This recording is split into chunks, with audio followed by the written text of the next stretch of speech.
Македонија вечна, моја Македонија.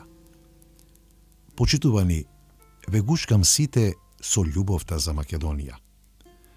Македонија ја имам прошетано пеш, споделувајќи размисли со илјадници нашинци, македонци и други. Преубава ни е Македонија, а народот убав и мудар, но и намачен. За многу нешта имаме исти чувства и паметења. Сите не обединува просторот, името Македонија, јазикот македонски, Илинден и многу свети нешта. Сите со млеко доени како да сме растеле заедно. Колку убавини при дождот и снегот, гушнати со љубените до прозорците од викендичките или на терасите на една и единствена на Балканот од планинарскиот дом Караджица, или пак на Пониква, Пелистер или Шара, Маврово, гледајки во дождовните капки и снегот, прочистувачи на очите и мислите. Македонија е преубава секогаш. Есента е романтична поради боите кои опиваат, како и романтичните мај и јуни со разнобојноста од цветовите, или романтичните зимски месеци, кои со белината го изоструваат небесното сино без јасна црта помеѓу реалноста и илузиите, лебдејки од радоста и среќата што сме дел од таа Божја убавина. Појдете в планина и вдишете и вкусете од еликсирот на љубовта. Таа нема да ве одмине и ќе го имате сонцето во обете очи. Вапсаровите копнежи по Македонија како ученик во машинското училиште во Варна со зборовите «Оваа земја не е моја, мојата земја е од Рила до Охрид», ме навраќа на сеќавањата кога учев во училиштето каде учителствувал Гоце Делчев во Новосело Штипско, со ништо не променето од негово време. Кога дишев, го дишев духот на Гоце. Тешко се објаснува.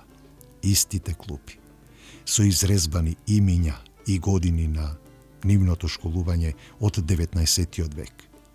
Сте гледале такви само во филмови. Растев сиромашно, но со радосно срце, со Гоцета. Државното одбележување на 100 години од раѓањето на Гоце беше во училишно црковниот двор во Новосело, каде живеев и учев, а Гоце учителствувал. Беше величествено. 1972 година.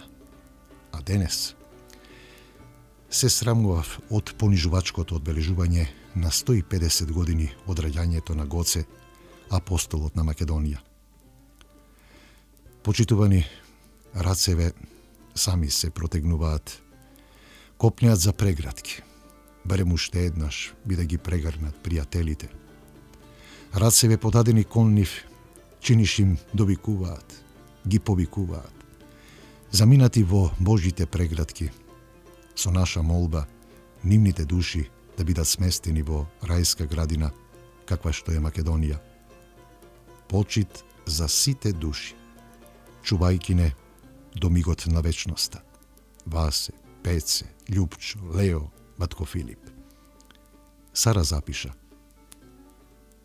планини, силни останете за неговите чекори да раскажете. Птици, треба уште многу името да му го опејувате. Реки, не запирајте, за звукот на кавалот треба да зборувате. Ливади, коедна станете, венецот не заборав направете. А вие, врвови, исправено застанете, вечна почит да му одавате. За него. Македонија вечна, моја, наша, нивна Македонија.